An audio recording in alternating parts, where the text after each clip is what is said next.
Okay, so purihin po ang Panginoon. Magandang gabi po muli sa inyong lahat. At nung last Sunday, wala po tayong pagtitipon at ngayon binigyan ulit tayo ng Diyos ng pagkakataon. So lahat po ng mga dumalo ngayon, wini-welcome po natin ang 34 participants at marami pa yung hahabol mamaya. So purihin ang Panginoon sa mga kapatid natin sa iba't ibang dako ng mundo.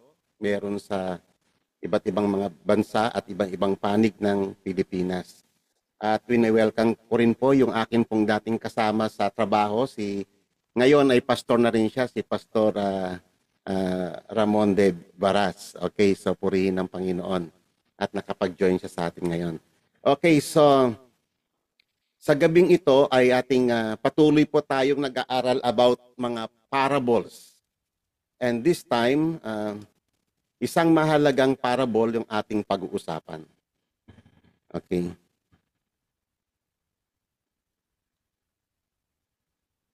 So, ang ating pong paksa ay the parable of the hidden treasure. So, marami na po tayong natalakay na iba't ibang klaseng mga parable. Yung parable of the sower, the parable of the wise and foolish builders, ang 10 virgins, ang tares and wheat, at marami pang iba. At yung last week ay tinalakay natin yung the vine and the branches. Lahat po ng iyon, ang pinaka-central theme ng lahat ng mga parables and even all the gospels, ang lahat ng tinatawag na synoptic gospel, the gospel of Matthew, Mark, Luke, John, ang pinaka-central theme ng lahat po ng mga pagtuturo ng Panginoon is about the kingdom of God. Okay? So tatandaan po natin, ang purpose ng Panginoon sa kanyang pagpunta dito sa ibabaw ng lupa ay hindi lamang upang siya ay mamatay sa krus at hanguin tayo sa ating mga kasalanan, kung hindi yung itatag niya yung kanyang kaharian. Tandaan niyo po yan. Yan po yung pinaka-central theme ng buong gospel. At ang ating Panginoong Hesus ang hari.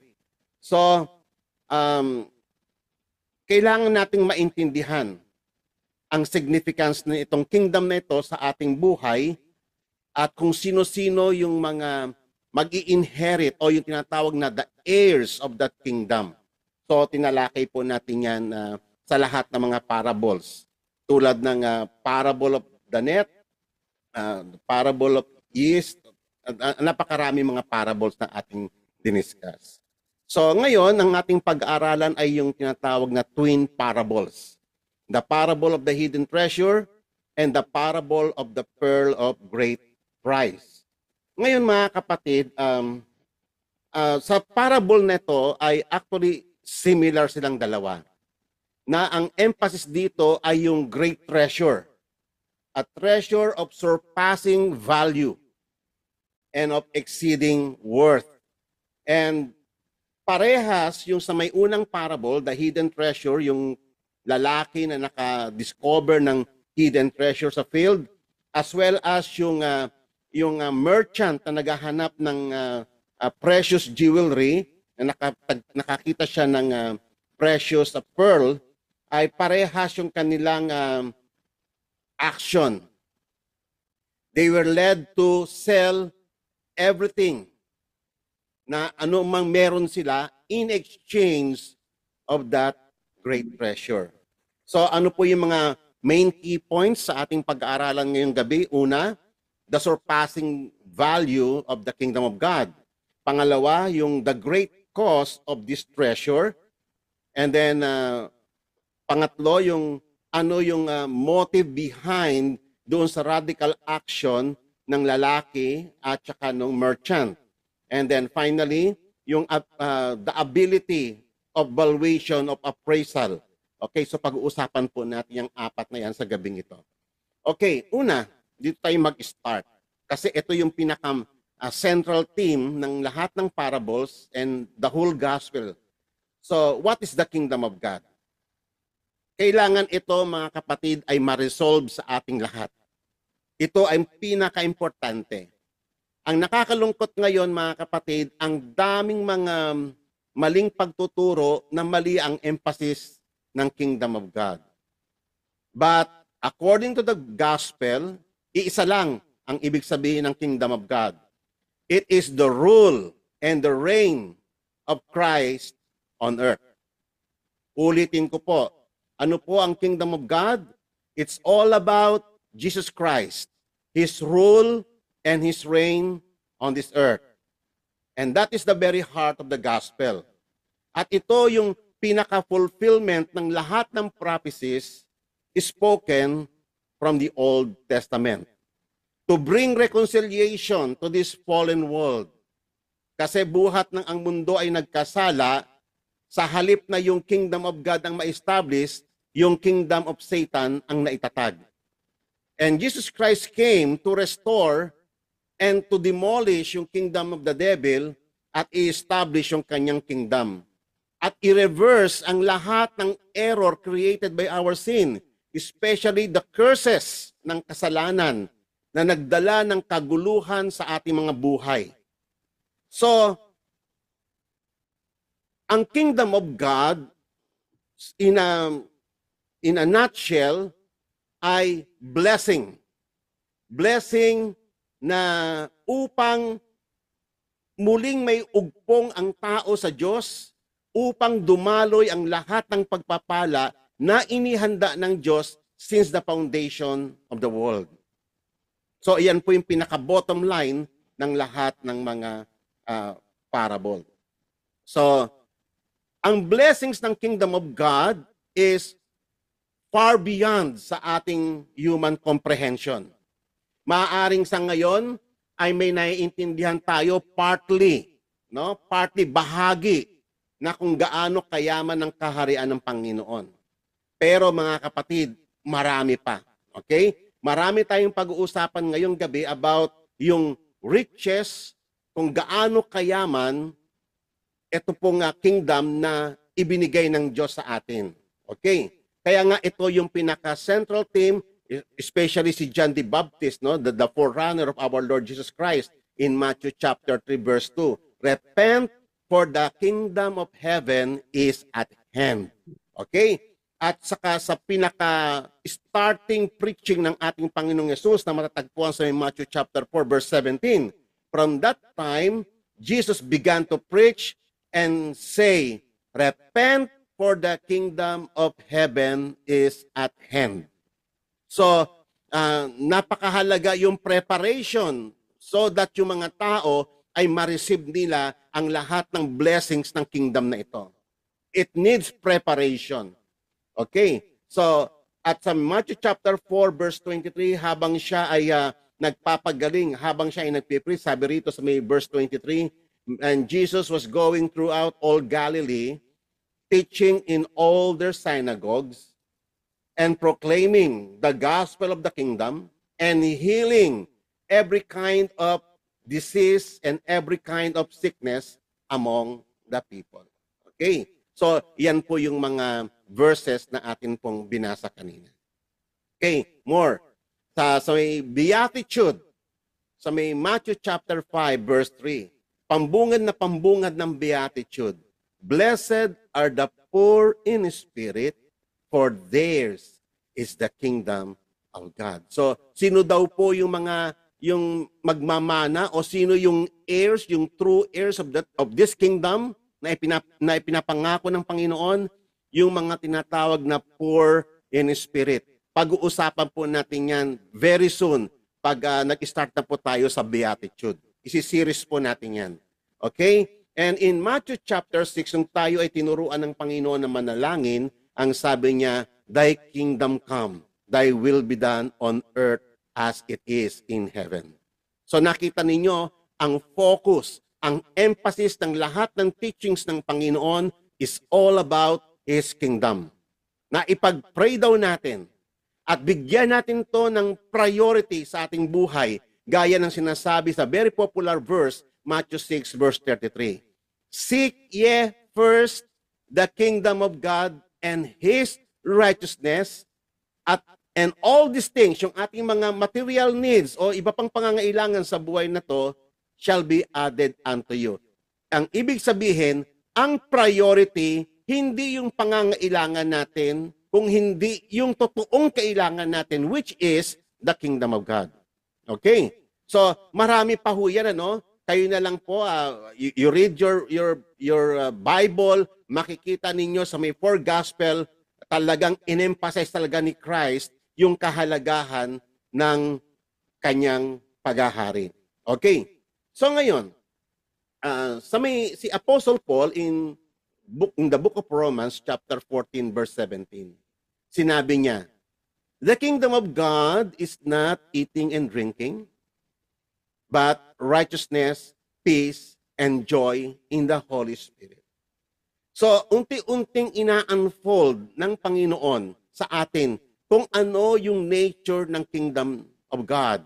Kasi ang Israel was blinded by physical aspects of that kingdom. Actually, nung time kasi na dumating ang Panginoong Yesus, ang Israel ay nasa may backslidden stage siya. Ang inihintay nila ay yung physical kingdom ni Christ, ng Messiah. Na-overlook nila na dumating na pala yung king and the kingdom. Of course, hindi po pwedeng yung king tapos walang kingdom, ano? Pag dumating si Christ, kasama yung kanyang kingdom. At hindi nila ito yung na-notice. Okay? So, yun po yung nakakalungkot na pangyayari. Sabi nga ni Christ during yung trial niya kay Pilate, sabi niya gano'n, so you are a king. At sinabi ni Christ, yes, ikaw na nagsabi that I am a king. And my kingdom is not of this realm. So, hindi po siya political kingdom tulad na nakikita natin sa ating sa bawat bansa. Kung hindi ito ay spiritual kingdom in the realm of the spirit. Okay? At ang pinaka-nature niya ay ni-reveal ni Apostle Paul in Romans chapter 14 verse 17, but ang nagahari doon, the very atmosphere is righteousness, peace, and joy in the Holy Spirit.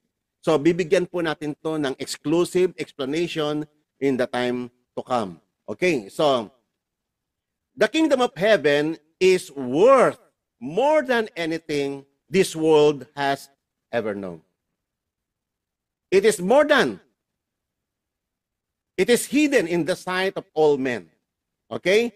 Its riches is far more than any treasures of this world combined together. So, ibig sabihin, ang mundo kasi, because of its fallen state, ang alam niyang treasure ay yung may ginto ka, mayroong kang pera sa bangko, may ganito ka, may ganito kang ari-arian. No.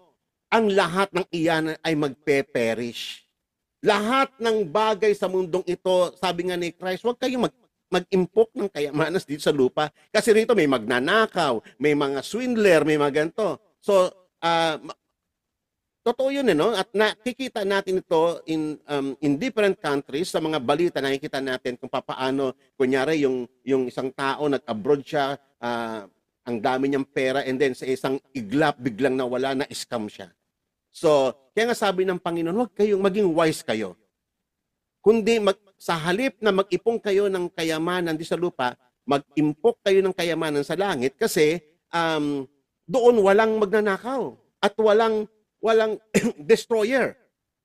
Okay? So, doon protected ang inyong investment. Okay? So, tatandaan po natin, ang kaharian ng Panginoon sa ngayon, sabi ko nga sa inyo kanina, maaaring mayroon ka ng certain value na nakikita kung gaano kahalaga ang kingdom of God. Pero hindi pa yan. Far more than our human comprehension. Sa ngayon, hindi pa natin nakikita yung fullness nito. Bagamat meron ng foretaste na pinaparanas ang Panginoon sa atin. Kaya nga, because of this, the treasures of this kingdom, isipin nyo na lamang na bakit yung mga early Christians nangkandamatay sila because of the kingdom of God. The apostles themselves, grabe ang mga persecutions nila. Pinatay sila.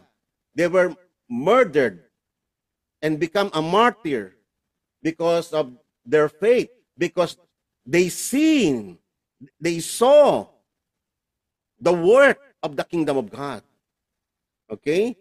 So, tayo, kakaunti pa yung ating nakikita sa kayamanan ng kaharian ng Panginoon. Actually, iyan yung talagang kailangan natin. Okay? So, kaya lang kasi tayo, blinded pa tayo. Ang tindi kasi nung yung fall natin sa sin, talagang parang nagkaroon ng veil sa ating mga paningin to the extent na hindi natin nakikita yung brilliance o yung splendor or yung grandeur ng kanyang pinamana para sa atin. Pero itong ating pinag-usapan, it is hidden in the sight of all men. Tignan ninyo ang mga tao sa mundo. Bakit wala silang pagpapahalaga sa pinag-uusapan natin? Kasi hindi nila nakikita yun sa treasure. Actually, ang tingin nga nila sa pinag-uusapan natin ngayon ay foolishness eh. Ang tingin nga nila, pag ikaw mahawak ka ng Bible para isa kang mangmang, you are ignorant. Kasi nagpapaniwala ka sa mga superstitions. So, ganun nila tinitignan, Pero, ang totoo nun, ang sabi ng Bible, sila yung hangal. Kasi hindi nila nakikita yung reality. Kaya nga, ito tatandaan nyo mga kapatid, uulitin ko dito sa inyo. Lahat ng isinulat sa may Biblia ay testimony of God about what is reality. Because this world is a fallen world. Bumagsak itong mundong ito sa kasalanan. They were blinded about the reality of God. Isipin ninyo na si Jesus ay nagkatawang tao, nanirahan sa piling natin, upang patotohanan niya, upang i-testify niya sa atin kung ano yung reality ng langit. Ano yung mga inihanda ng Diyos, yung kayamanan na inihanda ng Diyos para sa atin. At makikita nyo yan sa ibang mga parables. For example, the parable of the wedding banquet. Na si God, nag-prepare siya. Nag-prepare siya ng pinatabang guya. No? Yun ay very short description sa atin Yung pinatabang guya is very special na yun. Kunyari, lechon. Sa may handaan, merong lechon o lechon baka. Very special na sa atin yun. Pero yun ay sa ganong pagsasalarawan, kasi iyon lang yung sagap ng ating pag-iisip na isang grande na handaan. So, ipinakita ng Panginoon na napakadakila yung bagay na inihanda ng Diyos sa atin. Sa ngayon, hindi pa natin fully na nare-realize ito sa ating mga puso't isipan. Kakapiranggot pa lamang yung ating nakikita about the treasures of the kingdom of heaven. It is hidden in the sight of all men. Hindi nila ito pinagpapahalagahan. Ang mahalaga sa kanila ay yung kapangyarihan sa mundong ito. Ang mahalaga sa kanila ay maging popular sa mundong ito. Ang mahalaga sila ay magkamal sila ng maraming mga salapi. Yan yung treasure nila. Pero sa mga tinawag ng Panginoon, ang treasure na natin ngayon is the kingdom of God. Ang mundong ito, they will never understand its true worth unless the Spirit reveals it to us. Amen po ba? Hindi makikita ng mga tao yung worth, yung great worth of this treasure unless ang Spirit ang mag-quicken sa kanilang mga puso't isipan. Okay? To reveal kung gaano kahalaga itong ating pinag-uusapan sa gabing ito. Ngayon, this is a very important question. Sino ba ang nagbibigay ng kakayanan, the ability, na makita mo kung gaano kayaman ang kaharian ng Panginoon? Once upon a time, tayo rin mga kapatid, bulag din tayo sa katotohanan. Nagtatampi sa tayo sa mundo, mas gustong-gusto natin, barkada natin, mas gustong-gusto natin yung pleasures ng life, mas gustong-gusto natin yung kamunduhan. Hindi natin nakikita ang kingdom of God as yung beauty ng kingdom of God. Yung grandeur niya. Ngayon na-appreciate na natin. Why? Kasi na-equicken na tayo ng Holy Spirit So, sino yung nagbigay sa atin ng ability to see yung riches ng kingdom of God? Sinabi rin ng Bible. Sinabi niya sa may Matthew 13 verse 11 to 12. And Jesus answered to them, to you it has been granted. Alam niyo ba yung salitang granted? Ang salitang granted ay hindi hindi something na galing sa'yo. Ito ay benesto.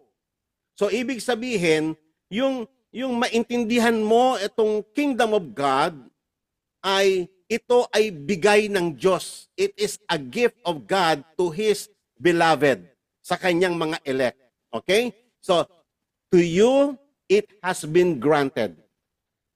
It has been granted to know the mysteries of the kingdom of heaven. But to them, it has not been granted. Amen po ba? Sino ang nag-decide? Si God. Hindi tayo. Si God ang nagkakaloob na maunawaan ng isang tao ang mystery ng kingdom of heaven. Okay?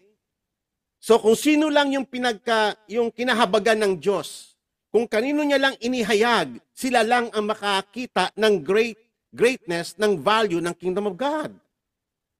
The rest, manatili itong hidden sa kanilang mga paningin. Okay? Kaya sabi sa verse 12, for whoever has, to him more shall be given.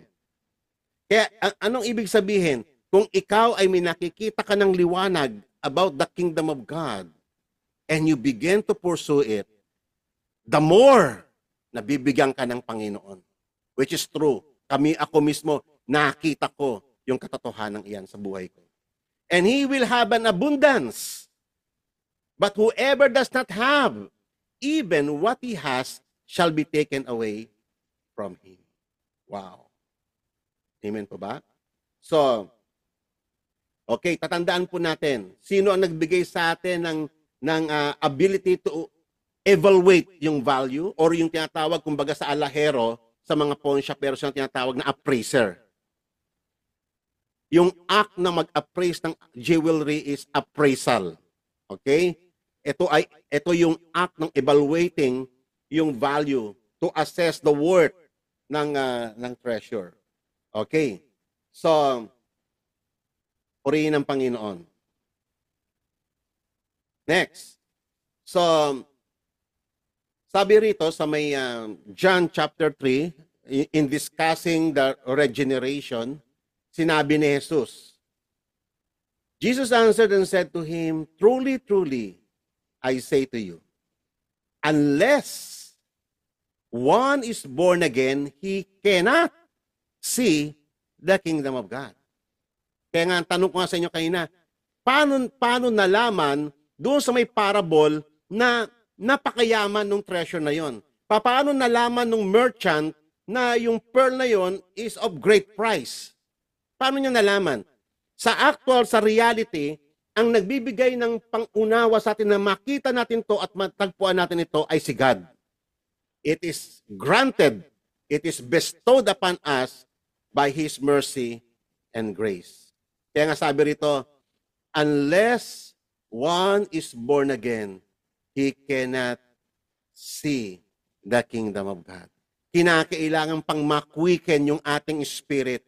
Kinakailangan nating ma-regenerate. Kinakailangan nating ma-born again upang lamang na makita natin yung great value ng kingdom of God. Hindi po ba totoo yun, mga kapatid? Kayo na mga na-born again, kayong lahat ay witness sa katotohanan ito. Kailan ninyo na-appreciate yung kingdom of God? Bagamat kakaunti pa lamang yung ating appreciation. Pero the more na kayo ay lumalalim, the more na sinisik ninyong kanyang kaharian, the more na pinupurso ninyo na makita yung riches na to, the more na kayo ay nagdidig sa kanyang mga salita, the more na kayo ay nagsisik sa truth ng kanyang knowledge and wisdom, the more na makikita ninyo yung beauty, yung splendor, yung grandeur, yung riches, yung depth, yung height, yung width, kung gaano kayaman itong kingdom na ito na pinagkaloob ng Panginoon sa atin. And in verse 5, and truly, truly I say to you, unless one is born of water and the Spirit, he cannot enter into the kingdom of God. So nakita po natin, dalawang bagay ang pinag-uusapan dito. Una, yung makita mo pa lamang, the ability to see through faith the grandeur of the kingdom of God. And pangalawa, yung binigyan tayo ng divine ability na tayo ay ipurso natin to enter and to obtain it. Dalawang pinag-uusapan dito. Okay? So lahat ng ito ay trabaho ng Holy Spirit sa ating buhay. Once na ikaw ay tinawag ng Panginoon, the Holy Spirit begin His work in us. Okay? Kaya nga, pinagpatuloy pa ng Panginoong Yesus sa may Matthew chapter 13, sabi niya, therefore, I speak to them in parables because while seeing, they do not see. And while hearing, they do not hear, nor do they understand. Hindi nila makikita.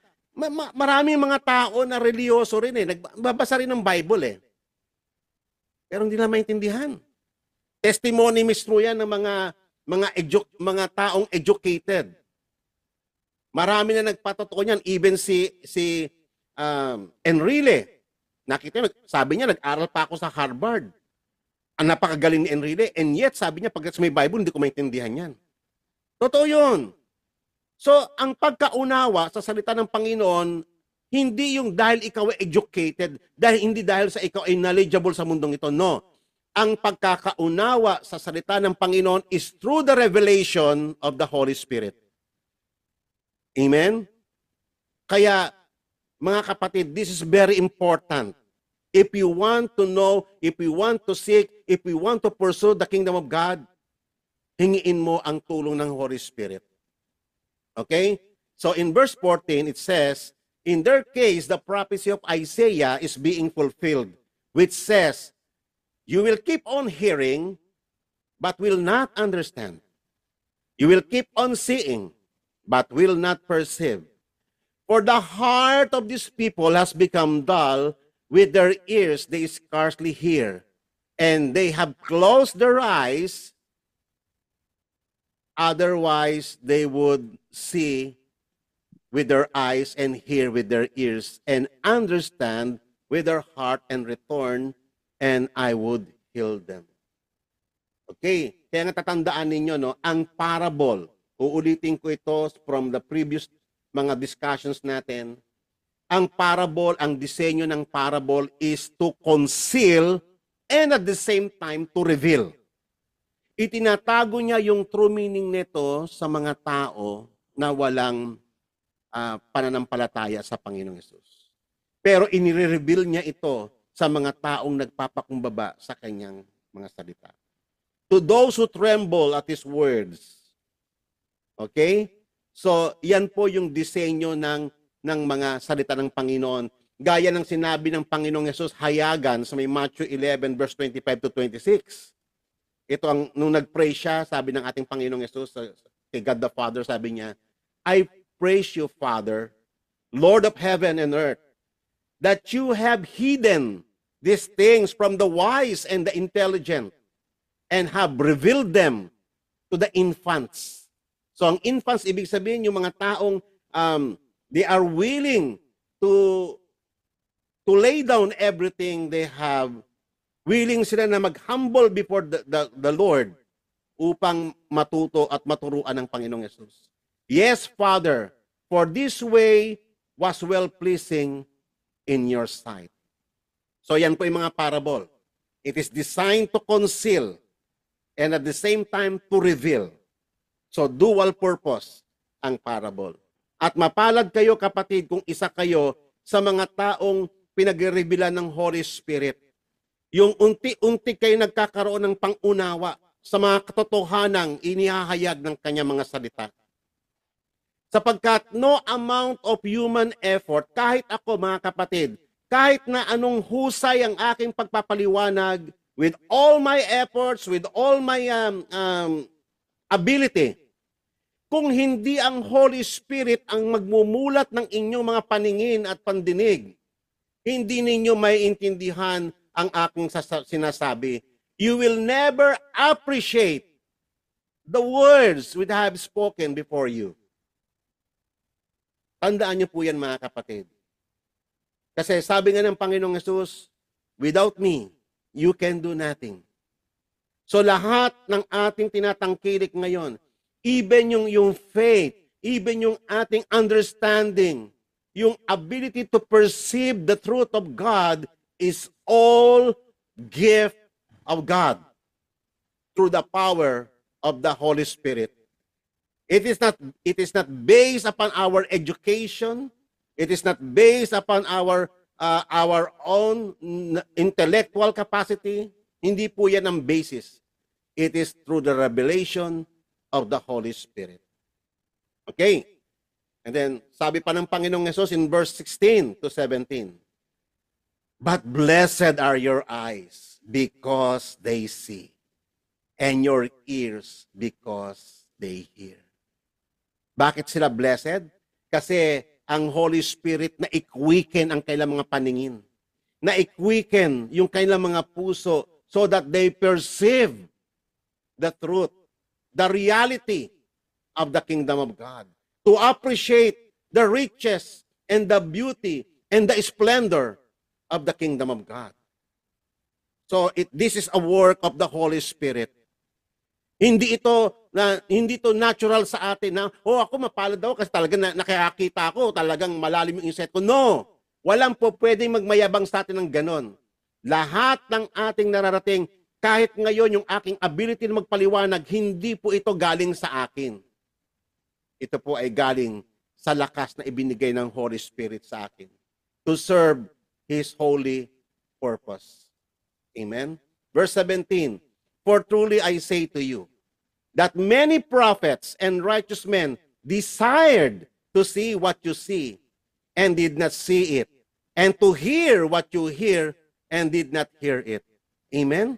So napakapalad yung mga kapatid. Kung sa inyo ay na-unfold, na-unveil yung truth of God, of His kingdom, ng malayang-malaya, saganang-sagana, abundantly na sinusupply sa inyo ng Panginoon, you are blessed, brother and sister, kahit wala kang pera.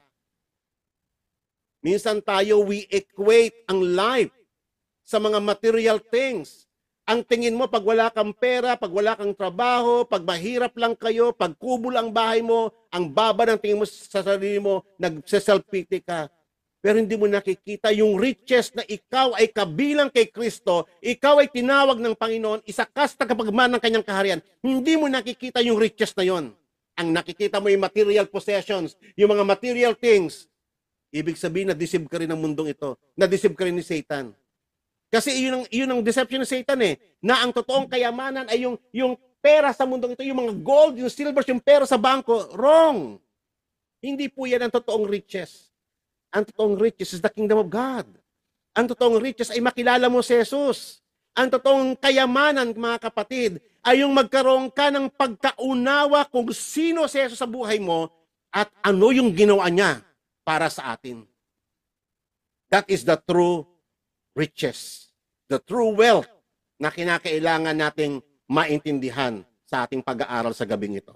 For example, in this next slide, sabi ni Apostle Paul in Colossians chapter 2, verses 2 to 3, "That their hearts may be encouraged, having been knit together in love, and attaining to all the wealth." So treasure po yung pinag-usapan dito attaining to all the wealth that comes from the full assurance of understanding, resulting in a true knowledge of God's mystery. That is Christ Himself. Nakikita niyo ba, kapatid, na treasure ang mga bagay nito? Yung pagkaunawa kung sino si Jesus sa buhay natin? Tanungin niyo po ang inyong mga sarili sa mga oras na ito. Ano ang mas tinetreasure ng puso mo? Yung yumaman ka, tulad ng mundo, magkaroon ka ng sasakyan magaganda, yung magkaroon ka ng magaganda mga gamit, o yung makilala mo si Jesus? Ano ang totoo mong treasure, kapatid?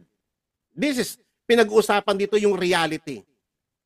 Apostle Paul talks about what is the reality, the riches of Christ, na ma-attain natin yung full understanding ng knowledge of the mystery, yung makilala mo kung sino talaga si Jesus.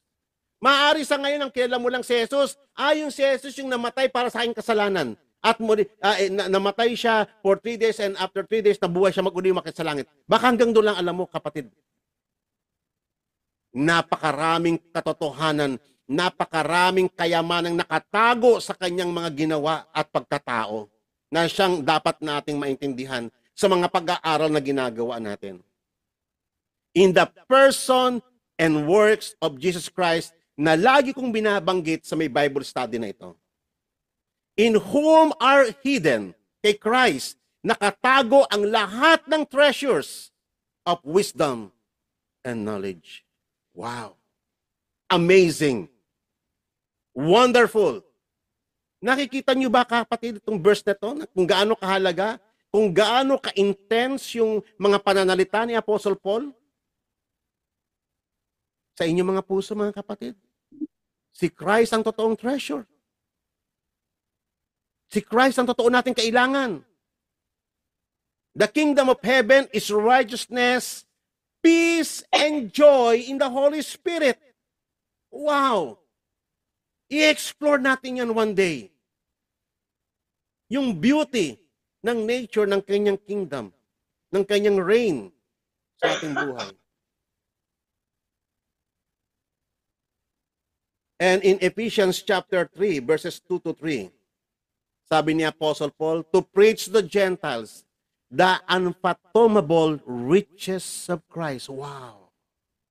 So nakita niyo, mga kapatid, yung kanilang mga pananalita. The unfathomable riches of Christ. Sa Tagalog yan yung hindi malirip na kayamanan na nakatago kay Kristo. Wow! Alam niyo ba, mga kapatid, ito paulit-ulit ko itong binabanggit sa church namin. Si Christ ang ating portion. Si Christ ang ating treasure. He is our eternal reward. He is the true blessing of God, more than sa mga material things na ino-offer ng mundong ito. I pray na mag-sink in ito sa inyo. Kasi tayo na-capture yung puso natin ng materialism. Na-capture yung puso natin na kinakailangan para lumigaya ako, marami akong pera sa may bangko. No, that's a lie. Ang totoong riches ay si Christ, yung makilala mo siya. The unfathomable riches of Christ. And to bring to light what is the administration of the mystery, which for ages has been hidden in God, who created all things, so that the manifold wisdom of God might be made known through the church, through the rulers and the authorities in the heavenly places. This was in accordance with the eternal purpose which He carried out in Jesus Christ, our Lord, in whom we have boldness and confident access through faith in Him. I pray, mga kapatid, that the Holy Spirit unveil these things in your heart, that you may see Christ clearly, the treasures and the riches of Christ. And in Colossians chapter 1, verses 26 to 28, it says, the mystery which has been hidden from the past ages and generations, but now has been manifested to His saints, to whom God willed to make known what is the riches of the glory of this mystery among the Gentiles, which is Christ in you, the hope of glory. Alam niyo ba, mga kapatid, kami as preachers, matagal na kami nag-aaral, nagsasaliksik ng salita ng Panginoon. Buong buhay namin, dinedicate namin sa pag-aaral ng salita ng Panginoon. Ito pong verse na ating binabasa, this is the ultimate inheritance ng mga saints. Kaya nga si Christ is the hope of glory. Nawa maintindihan natin at magkaroon tayo ng pagkaunawa. Ano itong glory na pinag-uusapan dito? The riches of the glory of this mystery among the Gentiles, which is Christ in you, the hope of glory. Okay? One time, uupuan natin ito because this is a very important topic.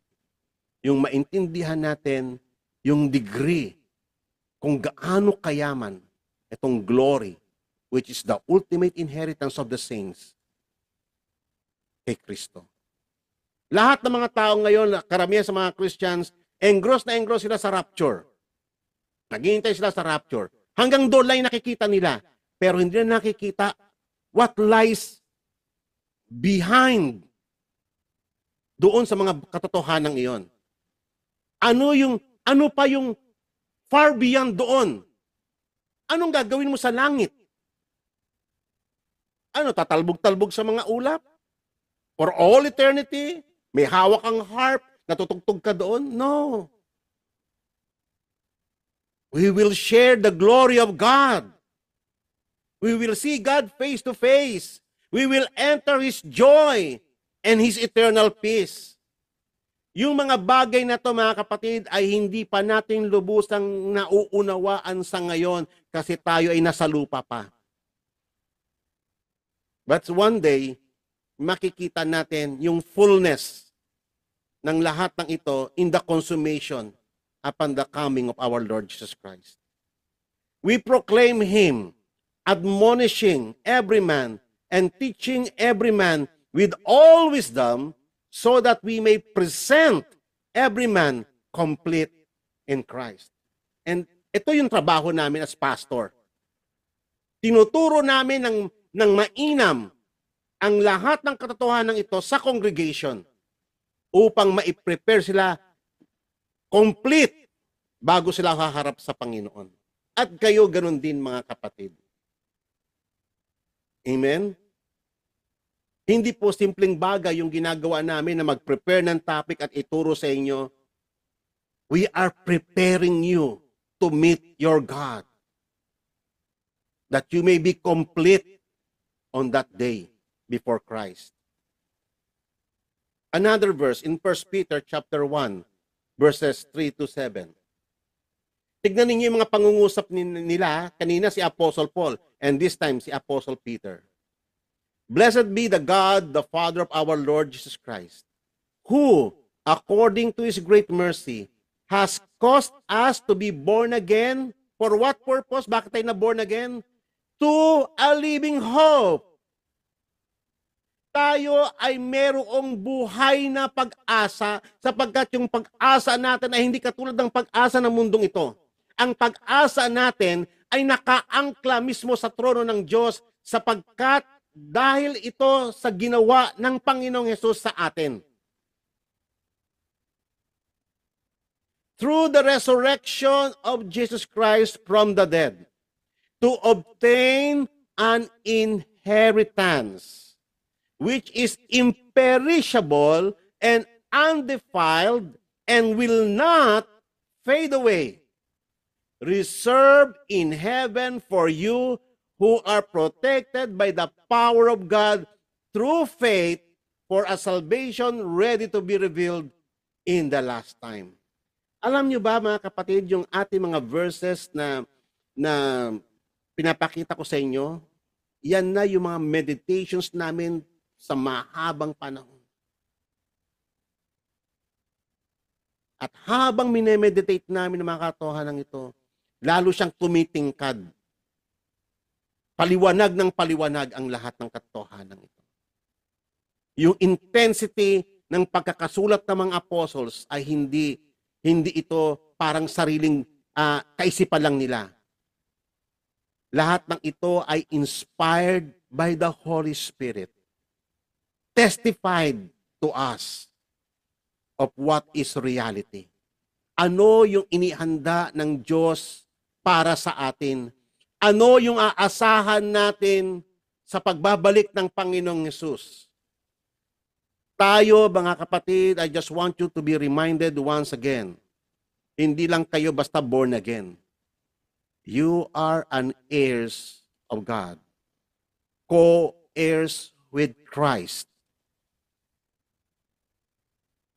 Ito pong pinag-uusapan natin is the ultimate blessings ng Panginoon sa atin. Siguro hindi nyo pa naunawaan gaano ito, mga kapatid. Or marahil, ngayon nyo pa lamang na-encounter ang mga salitang ito. Pero ito, kapatid, yung inihanda ng Panginoon sa atin. It is preserved, reserved, undefiled, imperishable, and will not fade away.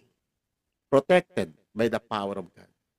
So ito po'y assurance na ibinigay ng Panginoon sa atin, nakakamtan natin ang inheritance na to sa pamamagitan ng muling pagkabuhay ng Panginoong Yesus.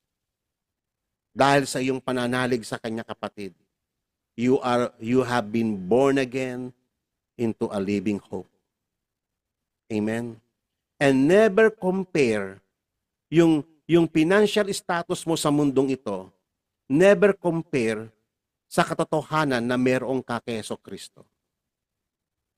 Never compare. Amen? Tayo ay mayaman. Tayo ay mga tagapagmana ng kaharian ng Diyos. And that is the truth unveiled by the Bible. In Ephesians chapter 1, again, tignan ninyo yung mga statement ng mga apostles kung papaano na pinipresent sa atin yung testimony ng Holy Spirit. Okay?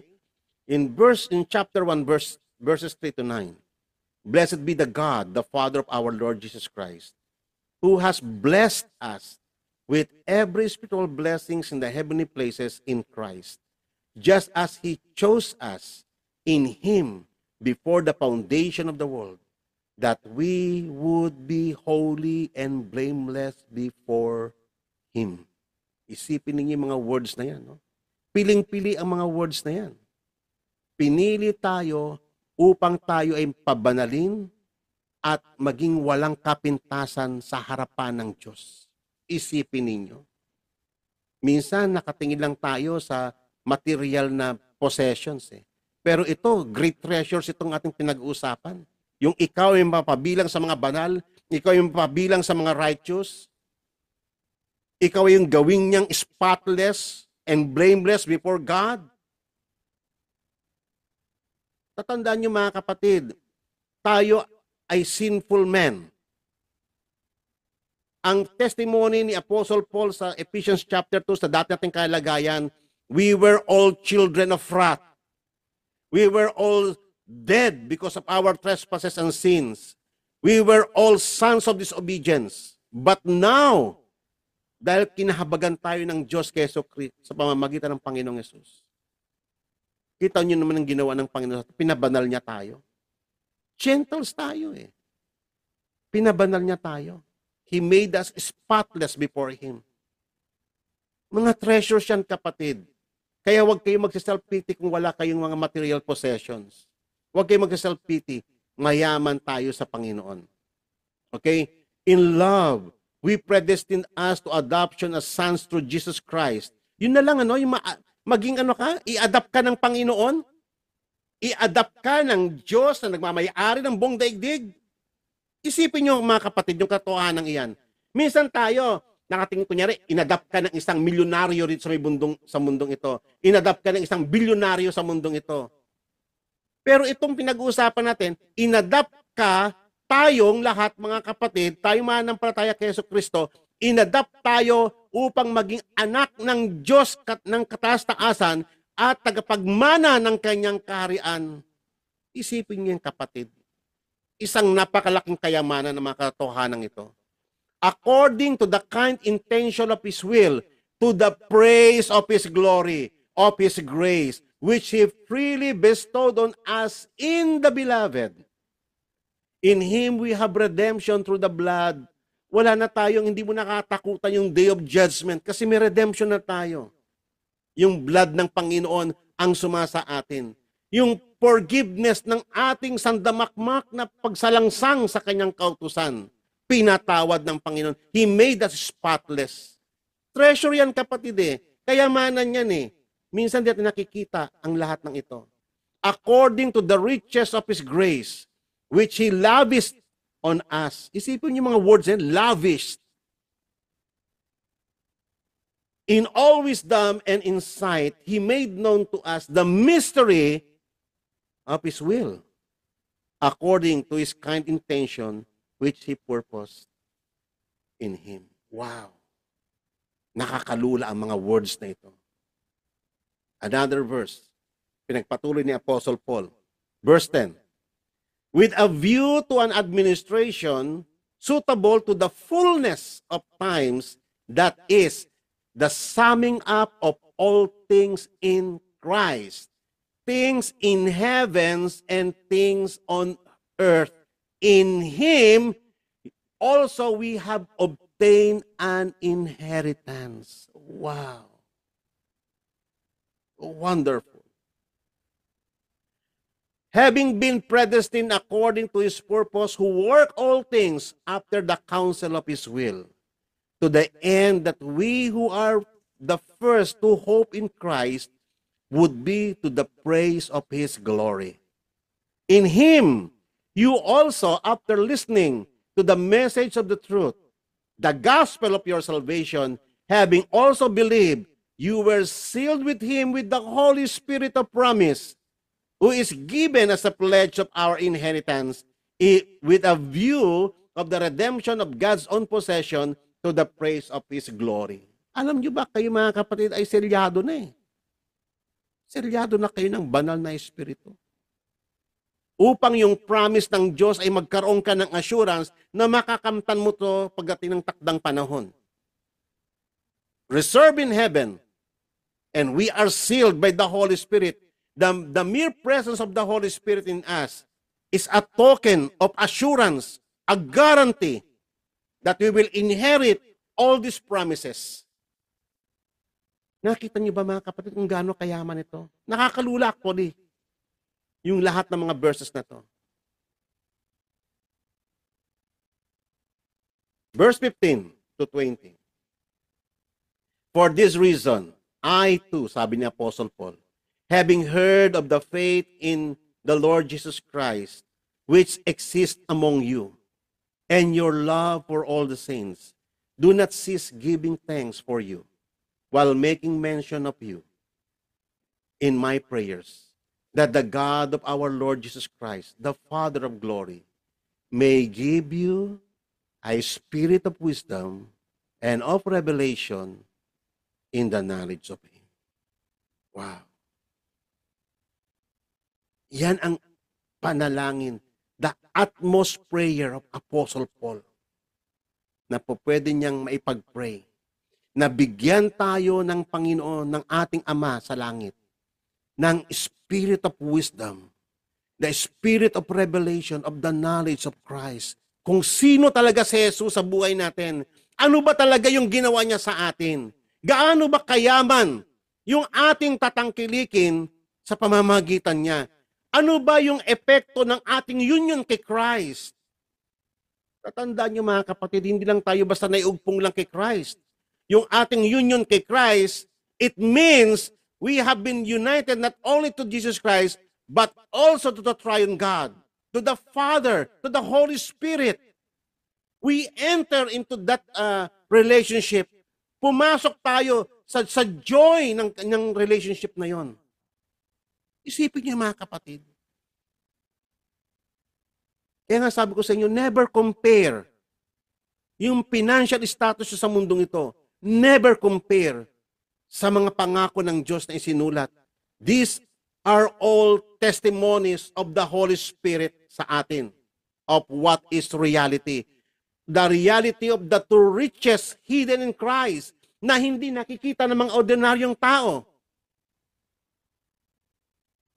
Amen?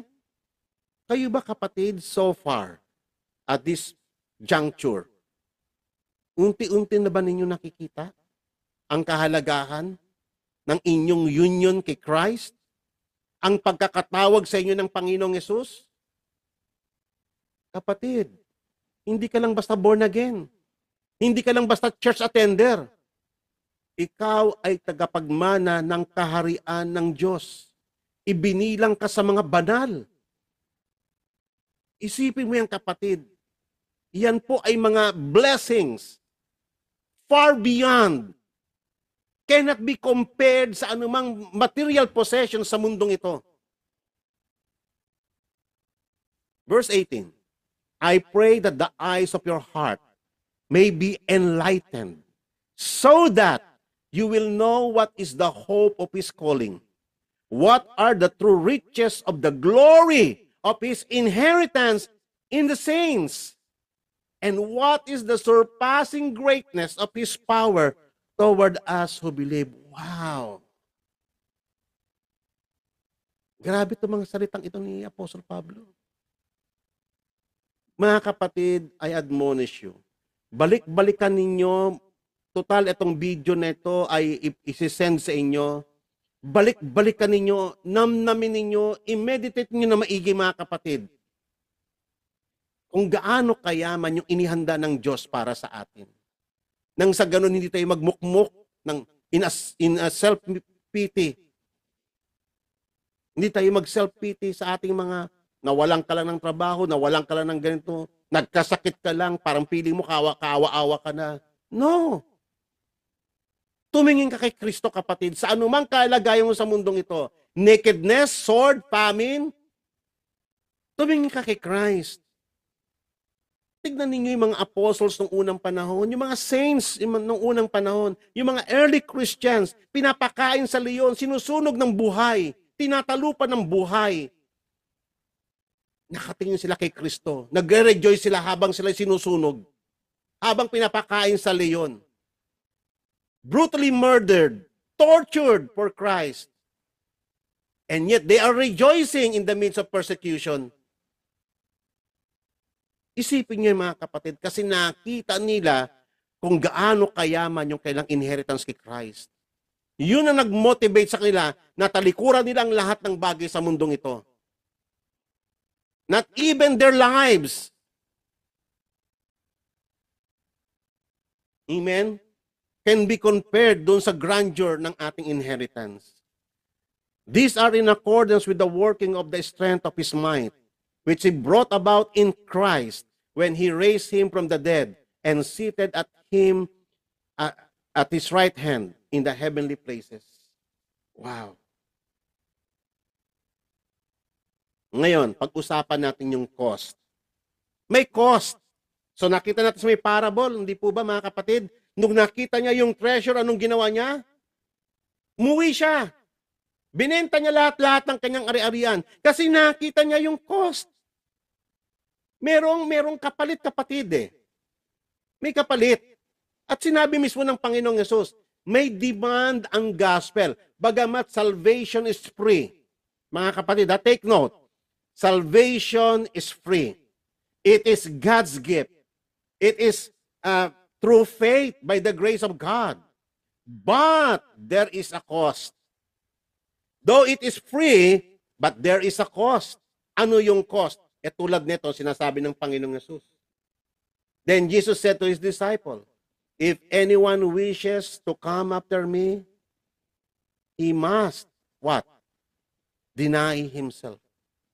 Ang number one na sagabal sa pagpasok sa kaharian ng Diyos, ang number one na obstacles upang makuha mo yung riches ng kingdom of God ay ang ating sarili. Kasi at ating kasarili nakatingin sa mundong ito.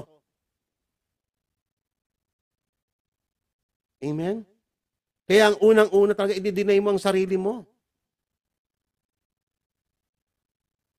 And take up his cross. Ibig sabihin, we will suffer with Christ.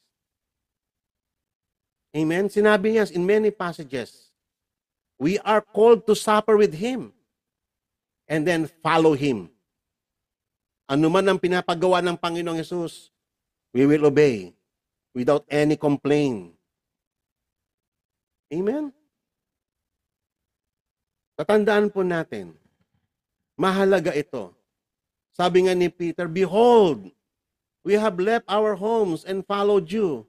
And he said to him, truly, truly, I say to you, there is not one who has left his house, wife, brothers, or parents, or children, for the sake of the kingdom of God, who will receive many times as much as this in the age to come, eternal life. Hindi ka lugi, may kapalit eh. Merong great exchange. Merong demand ang gospel, kapatid. Kaya nga sabi nga sa may Matthew chapter 10, verse 37, He who loves his father and mother more than me is not worthy of me. He who loves sons and daughters more than me is not worthy of me. Kasi yan tayo eh. Tayo ay mga, because of our sin, because of our fallen nature, ang tindi ng ating family ties, ang tindi ng ating mas parang ginodiyos na natin yung pamilya natin. Mas matimbang yung iyong sa iyong pamilya kaysa sa obedience mo kay God.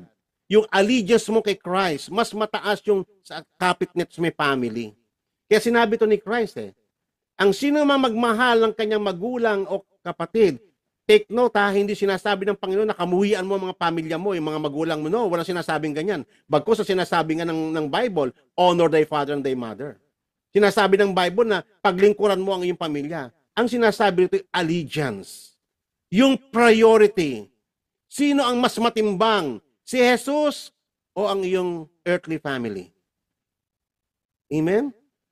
Sabi nga rito, he who loves his father or mother more than me is not worthy of me. He who loves his son or daughter more than me is not worthy of me. He who does not take up his cross and follow after me is not worthy of me. He who has found his life and will lose it, and he who has lost his life for the sake of me will find it. Wow. So nakita nyo may demand. If anyone wishes to come after me, Luke chapter 14. If anyone wishes to come after me, verse 26. Does not hate his father, mother, and wife, and children, and brothers and sisters, yes, even his own life, cannot be my disciples. Whoever does not carry his cross and come after me cannot be my disciple. So ulitin ko, hindi po tinuturo rito yung kamuhian mo yung immediate mong family. No, hindi po yun ang ibig sabihin dito. Kung hindi yung iyong allegiance, yung order ng priority. Sino ang mas mahalaga sa iyo? Yung treasure sa mundong ito, yung mga tinetreasure mo sa mundong ito, o yung treasure na ino-offer ni Christ para sa atin? Kung gagawin mong priority si Christ at ang kanyang kingdom, nasa safe hand ang iyong family. Mas lalong pagpapalain ng Diyos ang iyong pamilya. Okay? Tulad nitong ito na discuss na natin to noong nakaraan. Isa sa mga pretender. So, nung una, nagmamayabang siya na, Lord, anong gagawin ko to inherit eternal life? Alam mo ba yung mga commandments? Ginawa ko na yun mula pa ng bata ko. Sabi ni Jesus, meron ka pang kulang. Ito, you lack one thing, sabi niya. Sell all that you possess and distribute it to the poor, and you shall have treasures in heaven, and come and follow me. So nakita nyo yung the same structure ng mga binanggit natin kanina, yung demand ng kingdom ng Panginoon. Sa akala mo mawawalan ka, sa totoo lang, lalo kang magkakaroon. Pag masyado mong minahal yung buhay mo sa mundong ito, lalo kang mawawalan, sabi ni Jesus.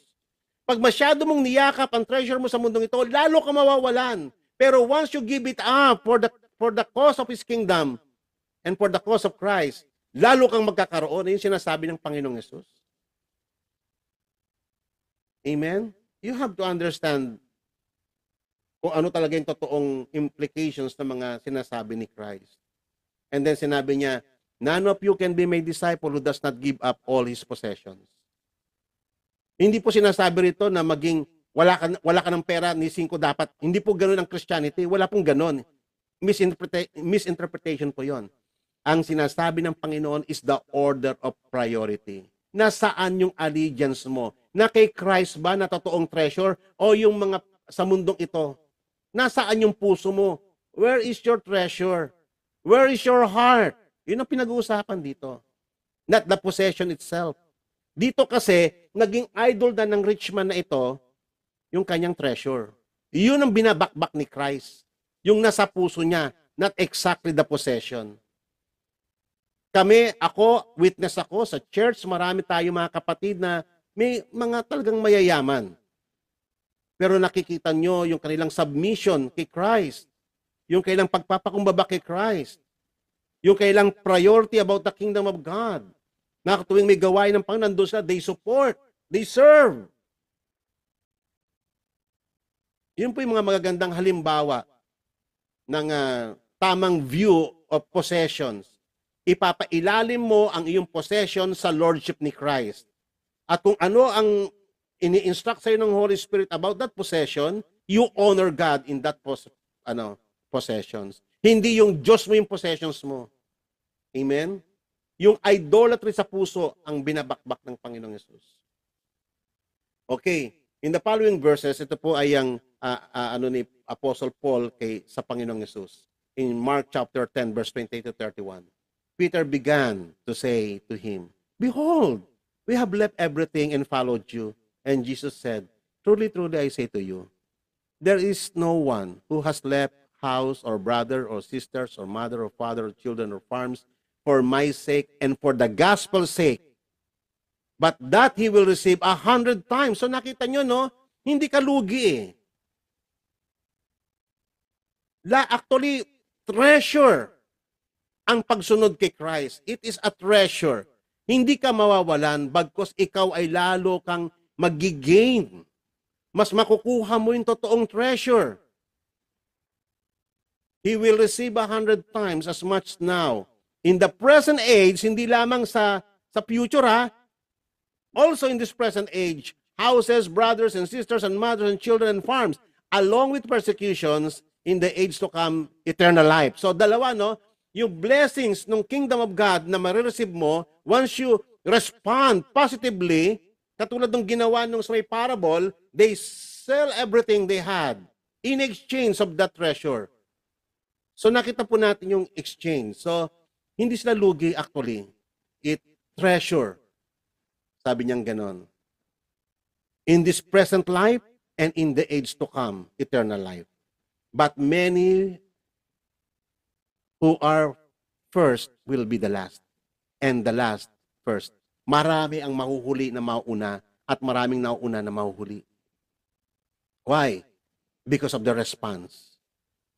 Yung iba, hindi nila kayang i-give up for the sake of Christ and His kingdom. Tignan ninyo yung statement ni Apostle Paul kung paano niya giniba ang lahat in exchange of the treasure. Tignan ninyo carefully. Listen very carefully to the statement of Apostle Paul. Personal testimony niya. Verse 7 in Philippians chapter 3. But whatever things were gain to me, those things I have counted as loss for the sake of Christ. In exchange of Christ, the pearl of great value, the hidden treasure in the field, that which is Christ. More than that, I count all things to be loss in view of the surpassing value of knowing Christ, Jesus my Lord. Wow. For whom I have suffered the loss of all things, and count them but rubbish, so that I may gain Christ, and may be found in Him, not having a righteousness of my own derived from the law, but that which is through faith in Christ, the righteousness which comes from God on the basis of faith, that I may know Him, yung makilala ko si Jesus, and the power of His resurrection.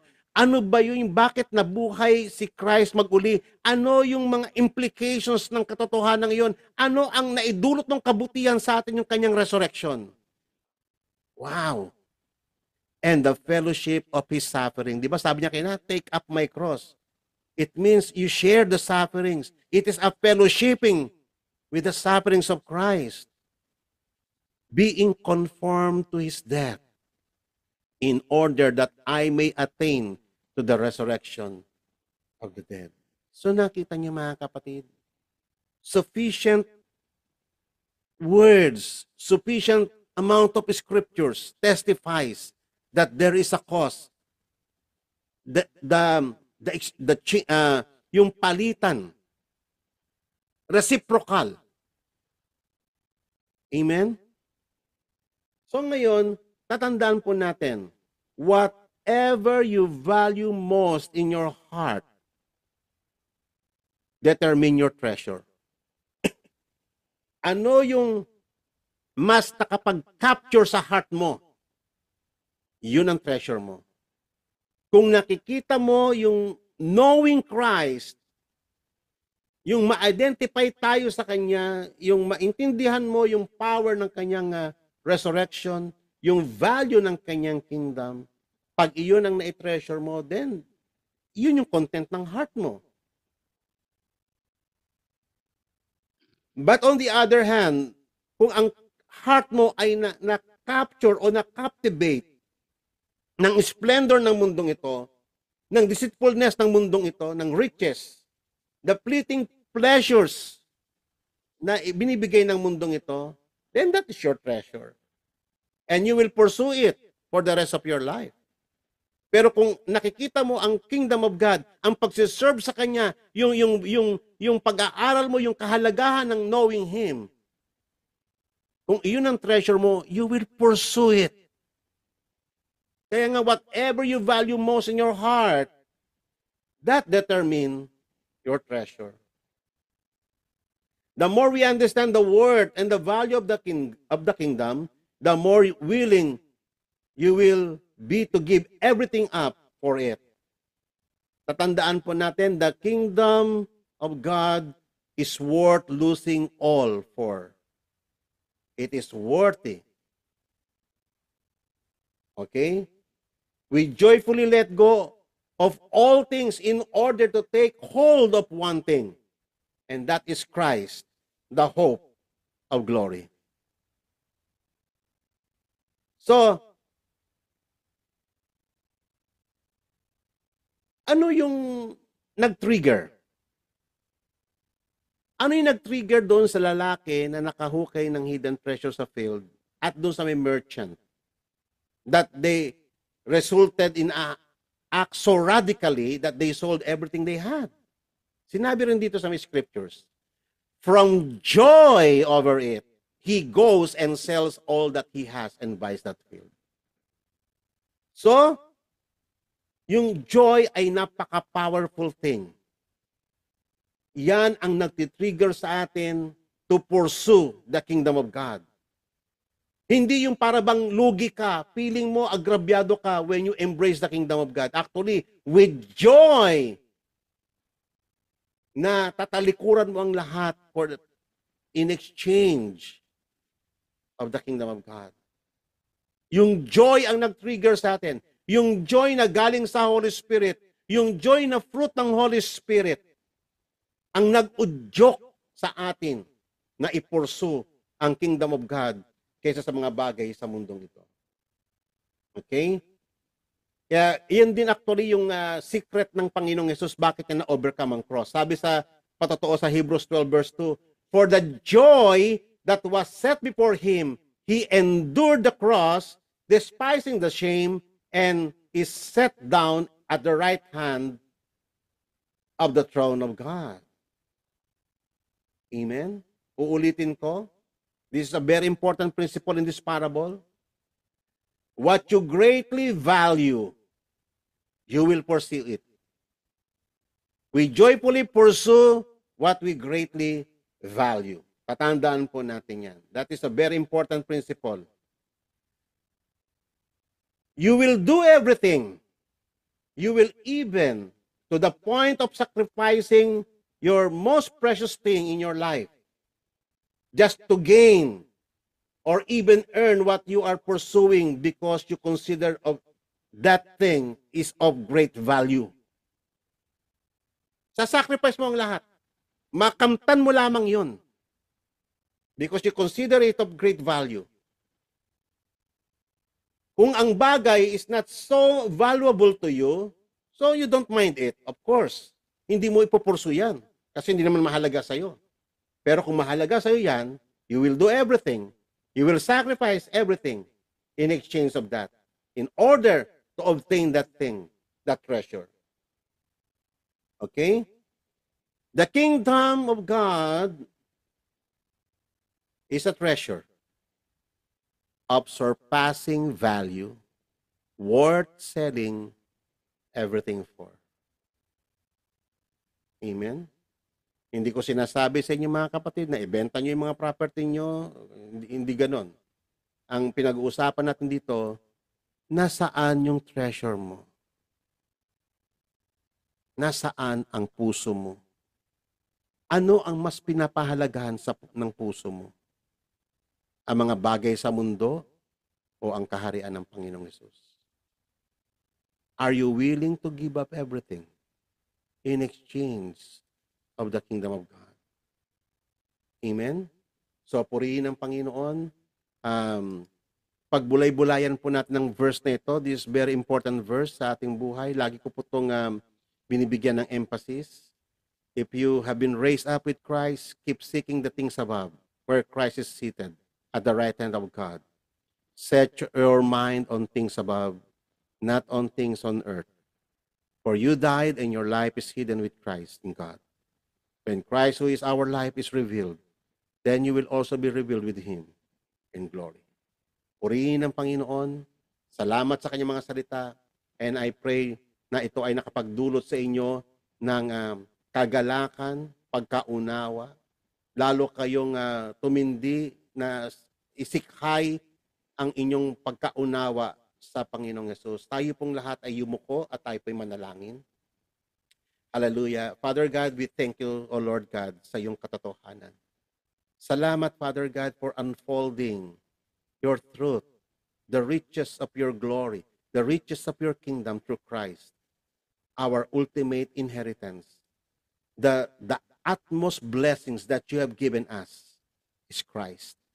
Lord, I pray, Father God, by the power of the Holy Spirit, open the heart of understanding of these people, O God, that we may perceive its true value, its true worth, O God.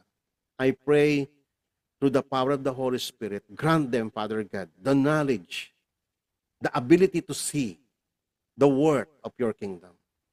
Father God, bless them and bless us all through this night, through your word. Bless us all as we bless your holy name, Father. In Jesus' name we pray. Amen. So, purihin po ang Panginoon, mga kapatid. Ay, pwede pong paki-open lahat ng inyong mga camera. Tayo po mag-picture taking. Sige po, paki-open po lahat ng camera. Magpi-picture taking lang po tayo. So, tayo po ay may 45 participants tonight. Bumaba tayo Dati nasa almost, nung nakaraan ay 58 tayo. Okay, so, sige po. Smile po, smile. Okay, saglit lang po kasi dalawang slides ito. I-save ko lang po.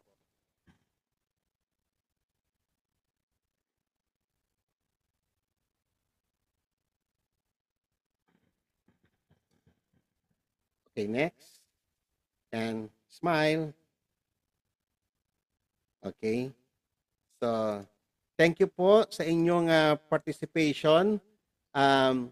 Maaari nyo na pong i-close ang inyong mga camera at binibigay ko na po kay Sister Joy ang mikropono. Amen. Purihin ng Diyos sa powerful message na ipinagkaloob niya sa atin sa bawat isa.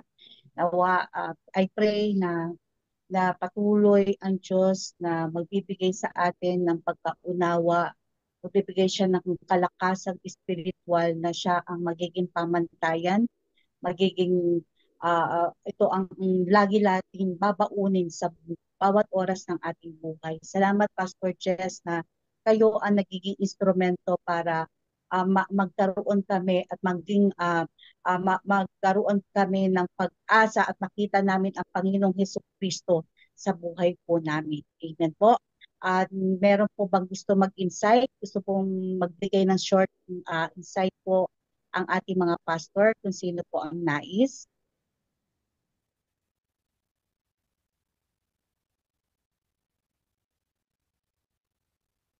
Pwede tayo maglagay po ng mga question po sa chat sa chat box po natin kung meron po at babasahin po ng kapatid po natin si Sister Rose.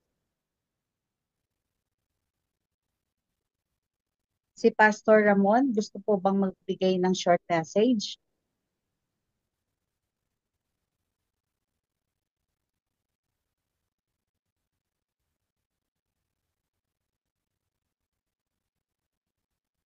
Na-rapture na yata lahat naman. Ah,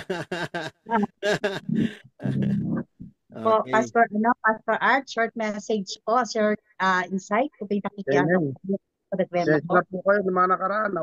Nakawang kami ng mga cellphone dito tsaka laptop. Kaya nagbago. Nabuti na. Masyadong maano ang demonyo talaga sa Diyos. Actually, salamat to, Pastor Jess. Sa buhay ninyo kayo ginagamit ng Panginoon upang maliwanagan ang mga tao na ginulo ng kaaway. Totally naman talaga ang nagre-restore ang pinakakayamanan natin yung nagre-restore sa atin. Diba pag may sakit tayo, kailangan natin ng doktor, kailangan natin ng gamot, kailangan natin ng pahinga. Sino ba ang kaluluwa naman natin at espiritu, napakain. At sino ang nagre-restore sa nasirang relasyon sa Panginoon? Di ba ang Diyos, ang Panginoong Isus, siya ang tunay nating treasure talaga. Wala nang iba.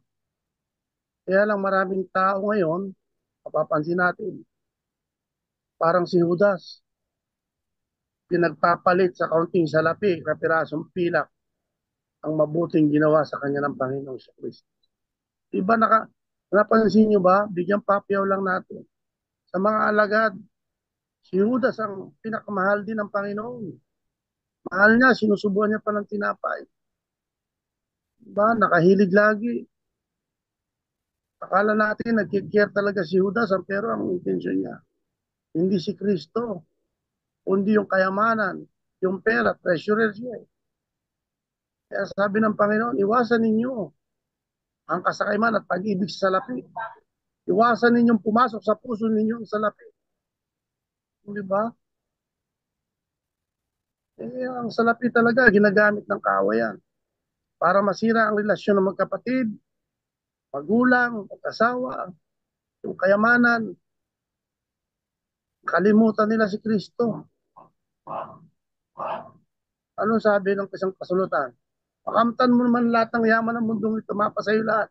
Papapa-impyerno naman ang buhay mo. Useless din.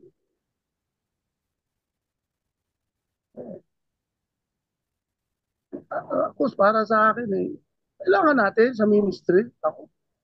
Bakit nga ako, iniwan ko yung maganda kong trabaho. Dito na ako nakakapagtawag ng Diyos, kahit na mahina ako, dumadating ako sa pagsubok. Marami rin akong kahinaan.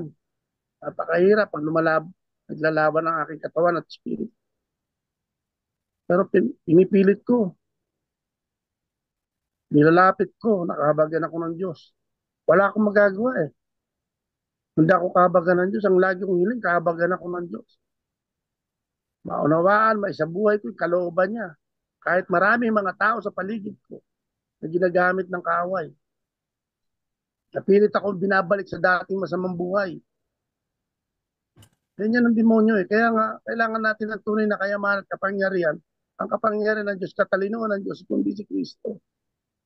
Kaya nga, paborito ko yung Diyos na yan eh. Siya lamang makapaghaharap sa atin ng walang kapintasan, walang duhis. Kapagbibigay ng kaligayahan, kaluwalhatian. Siya lamang, walang iba. Hindi na kayang bilhin ng yaman ng mundo rito. Ang kayamanang ibinigay sa atin, ano yun? Yung kaligtasan. Hindi naman pwedeng bilhin yung kaligtasan. Pag nakakulong ka, hindi ka talaga makalabas. Yung labing mo. Pasintensya ang anong gusto. Tagaan. Pag nakulong ka sa kasalanan at nakulong ka sa maling paniniwala, napakabigat. Kung dumayaman ka, maraming ang mayaman yan. Nagpapakamatay. So, kagabi, napanood ko si, sino ba yan? Sam Versosa or luxury car. Multi-billion millionaire pala siya. Yung isang sasakyan ng tatay niya na binili niya sa Europe, nakakalaga ng 1 bilyon. Iniwan lang ng tatay, hindi pa nasakyan, namatay yung tatay. Naku, bulit ko. Water ano. Sipin nyo, sabi niya walang kabuluhan ito. 8 sasakyan na nagkakahalaga ng bilyon-bilyon. Binili niya ngayon, although tatakbo sa niya, binili niya ngayon ng pantulong, mga pinalitan niya ng mga, ano bang tawag nito, yung mobile, ang x-ray, sa mahihirap, may mga gamot, lahat. Itong mobile ang binili niya. Nagpatayo siya ng Center of Dialysis sa Manila. Nagising siya sa katotohanan. Isipin nyo, ang dami mo nga sasakyan. Hindi ka naman makapagmaneho. Ha? Ang dami mo, may paggawa ka ng sapatos. Putol naman ang paa mo. Ang dami mo masasarap na pagkain. Binawal naman sa'yo kainin. Ano ang ligaya ng buhay? Wala. Diba Subel Ayala, naka-wheelchair? Hindi niya mando siya, hindi siya makapagsalita. Walang magawa yung kayamanan niya. Hindi siya kaya tanggalin sa... Sino lang makakapagpagaling sa kanya? Ang Diyos. Ano ang kaluluhuran ng Diyos? Anong kakahulihan ng tao? Anong pag-aarapan natin? Diba ang Diyos din? Magsusulit tayo pag hindi tayo naging totoo sa Diyos. Mayamat mahirap, isang kauwian. Ako hindi po ko talaga, kaya pag inaatake ko ng mga kahinaan ko, minsan nadadaig ako, pero sabi ko, Lord, hindi ito pwede mo na, tulungan mo ako. Mahabag ka sa akin, Panginoon Kristo. Kanina lang, may gagawain tayo. Ito patutuko na po sa inyo. Talagang umaatake yung kaaway. Paano sinasabi sa akin, kaysa daw ganito, kaysa ganyan. Nagalit tuloy ako eh. Siyempre tao, kumahimik ka na. Makinig tayo sa nawala na yan. 10,000 ibabalik sa iyo ng Diyos yan. Isawaldasin mo pa yung buhay mo sa kaiisip sa mga bagay na yan. Papakinabangan ba nila na matagal, ibibili lang nila na siya mo. Bandang uli, patay din sila. Hindi nila nakilala ang Panginoon. Yun ang mas nakakalungkot. Katulad ng mayaman. Ginawa ko na yan lahat yan. Meron ka pang hindi nagawa. Yung sumunod. Hindi siya sumunod sa Panginoon eh. Diba nalungkot siya. Dinadagukan niya sa ayaw niya sumunod. Madali benta yung kayamanan. Ngunit, ano bang, sumunod ka. At diba, sabi doon, sumunod ka, pagkatapos sumunod ka sa akin. Pasalin mong yung cross. Pasalin mo, sumunod ka sa akin. Sumunod ba siya? Totoo lang mga kapatid, napakahirap sumunod. Sa simpleng utos, hirap talaga kung wala ang banal na espiritu.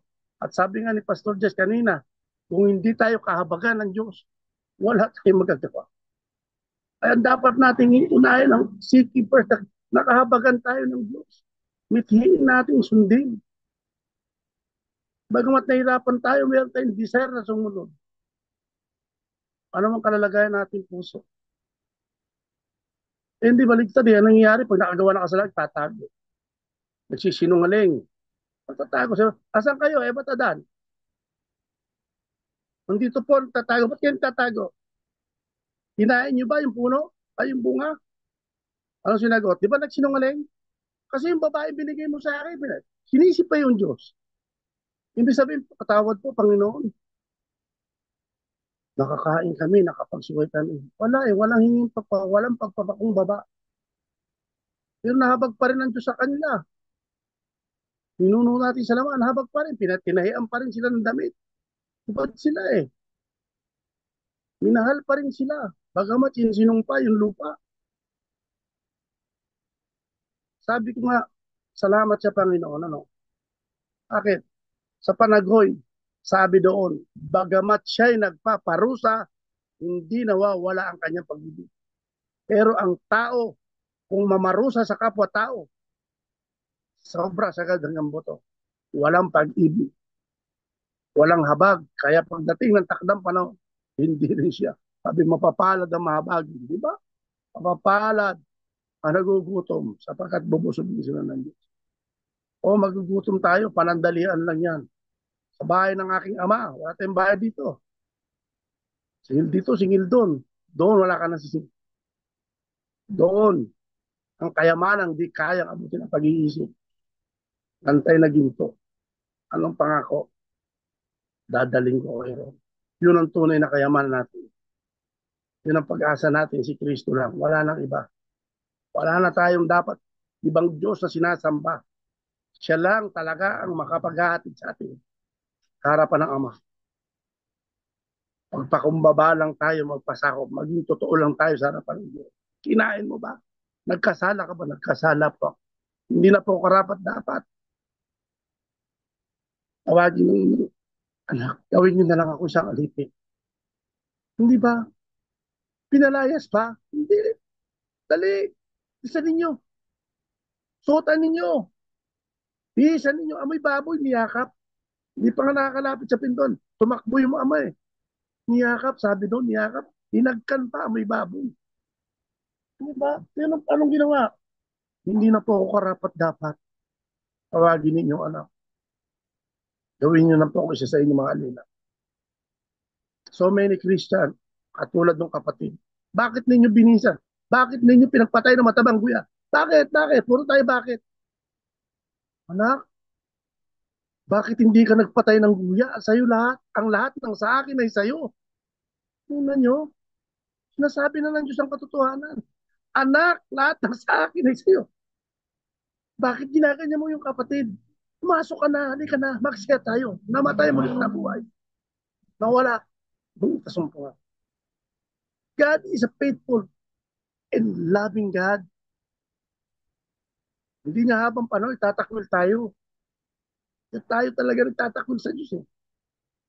Dahil sa laman, totoo yan, ako ganyan. Tinatakbo natin yung Diyos dahil sa ating pagnanasa sa laman. Natatangay tayo. Sarap kasi. Ang sarap na matamis. Ang sarap na naka-aircon. Ang sarap na maraming sakyan. Ang sarap na maraming pera. Pero hindi ka naman makakain. Hindi ka makalakad na walang bodyguard. Pag bumaba yung peso, katalon daral, high blood ka. Pero kung may Diyos ka, meron at wala, pasya ka. Ay problema, may tatakbo ang kanyo. Di ba mas maganda yun? Salamat po sa inyong pagpapala ng Panginoon. God bless us all. Shalom, shalom. Maraming salamat. Amen. Sige. Pastor Art. Amen. Meron pa po na gusto mag-share. May oras pa po ba tayo, Pastor Jess? May gusto pang mag-insight? O may question? Kung wala tayong question ngayon, Pastor Jess. Ayan. Wala na po. Pwede pong na po tayo, mag-closing prayer na po tayo. Ayan, Kuya Rico. Yes, Kuya Rico po. Amen. Praise God. Magandang gabi po sa lahat. Hallelujah. Salamat, Pastor. Kung kanina abang nag-pauwi na ako, naalis ako sa work. Abang nagmimisis si Pastor, pumasok sa isip ko yung topic about kingdom no?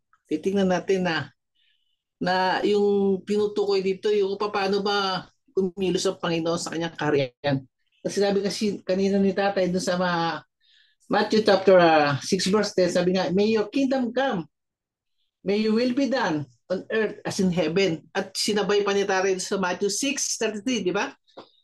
Na seek first the kingdom of God, and all these things shall be added to you. Mga kapatid, may sabi naman ni Pastor na yung salitang about sa kingdom, ito yung tinutukoy na yung paghahari ng Panginoon sa atin. Sabi nga ni Tatay kanina, ni Pastor, na hindi lang tayo attending na church na okay, every day, every Sunday, or what else, or any days na may gawain. Kundi andun yung yung tatanggap natin yung sinasabi nga, glory ni Lord.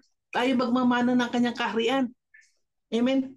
Dahil sa atin kasi bilang Kristiyano, andun yung contentment natin na, yes, nakakapag-church ako. Dating ng mga trials o pagsubok, nadadaw na tayo. Kaya nga nanalangin si Jesus, di ba? Sa Gethsemane, sabi niyo, yung pagkakasabi niya ron na, may the kingdom ka, maghari ka, Ama. Na alam niya talaga na kailangan mangyari na mangyari sa kanya na yung mamatay siya. Sa ating mga kapatid, hindi pa tayo namamatay.